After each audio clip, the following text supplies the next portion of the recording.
people, and welcome to What is Real, a video log from St. Anthony on the Desert Episcopal Church here in Northeast Scottsdale in Fountain Hills, Arizona. And today I'm here in our parish hall. It's a place that serves us for community building events, for story sharing, for shared meals, for formation. It's also a community gallery for art here in the Valley.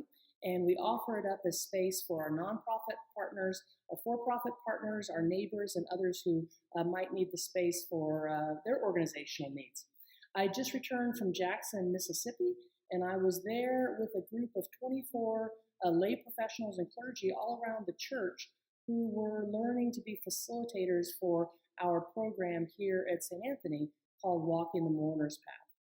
And I heard stories of such deep love, generational love of spouses, children, siblings, grandchildren, friends.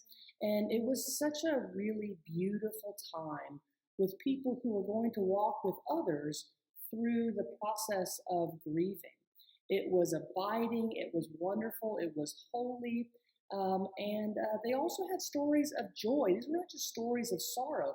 They were stories of joy and celebration about the exact same people, because that's just the way relationships are, right?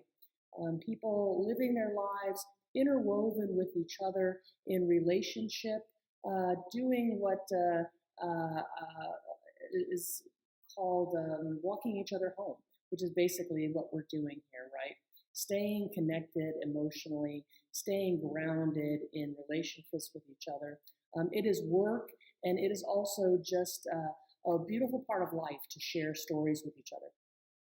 Many of you may know my story, and it is one of being adopted when I was an infant. I was 3 months old, and I share this story pretty openly because it is the great love story of my life. Sharing that I was adopted into a family who has deeply loved me my whole life. I've always been fully included as a child, as a sibling, as a niece, as a cousin, and I have always been completely Davis in everything I have said or done. And I've been blessed in that way. And I know it's not the story that everyone has, but it is my story. And it's a story that I share with a lot of people. And it's a story that I continue to share. It's one that I have been interested in as a small person, and actually as an adult, a young adult, and now into my later adulthood, of how we're connected with each other.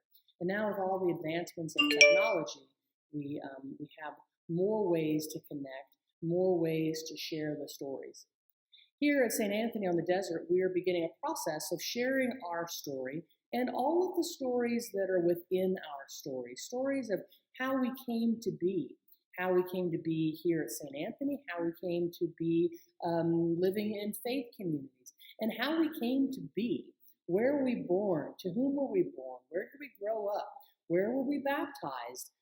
As well as the world events that surrounded all of that, that's made us who we are.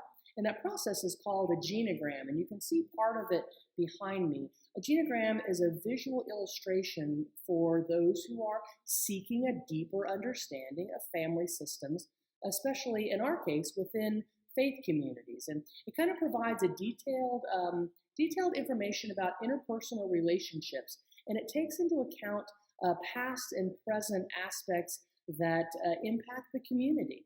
Sometimes a genogram can share something about family members across generations. And here at St. Anthony, we have about 3 to 4 generations of this community, as well as the generations of people who came to this community over time.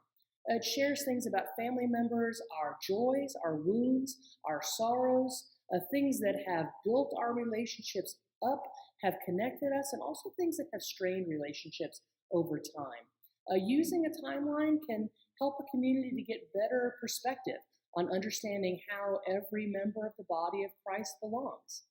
We're encouraging everyone who is a part of our community to participate sometime between now and the end of November.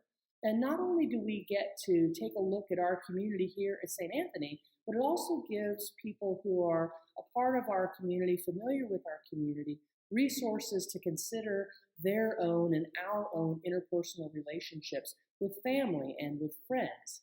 What makes things joyful? What makes things challenging? So here I have the timeline behind me of the 60s. I was born in 1967. I put that on the timeline, and I hope that others will do that as well. It's important to who we are, who we've been, and who we will be.